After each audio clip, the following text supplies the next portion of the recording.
నువ్వు ప్రభువును అంగీకరించినందుకు, ప్రభువును వెంబడిస్తున్నందుకు, సత్యం కోసం నిలబడినప్పుడు కొంత శ్రమ నీకు లోకంలో కలగచ్చు. నీ ఆఫీసులో అందరూ దారి తప్పి నువ్వు ఒక్కడే ప్రభు కోసం జీవించినప్పుడు కొంచెం శ్రమలు ఎదుర్కోవాల్సిన పరిస్థితి ఉంటుంది.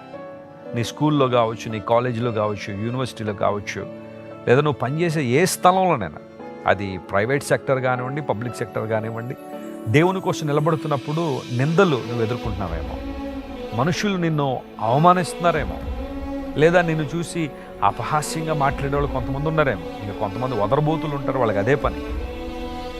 అలాంటి వారిని చూసి నువ్వు కృంగిపోవాల్సిన అవసరం లేదు. నీవు పడుతున్న నింద ప్రభువుని గురించి కాబట్టి, నీవు ఎదుర్కొంటున్న అవమానం నీ రక్షకుడైన ప్రభువుని నిమిత్తం కాబట్టి అది నీకు ఆశీర్వాదకరంగా నువ్వు ఎంచుకోవాలి.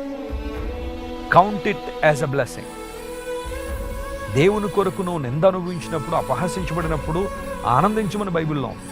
ఎందుకోసం అంటే పరలోకముందు నీ ఫలము అధికమవుతుంది. యేసు ప్రభు చెప్పిన మాట. ఆయన ఎప్పుడు అబద్ధం ఆడువాడు కదా. ప్రభు కొరకు నువ్వు ఏదైతే ఎదుర్కొన్నావో శ్రమ, నీకు పరలోకంలో బహుమానం.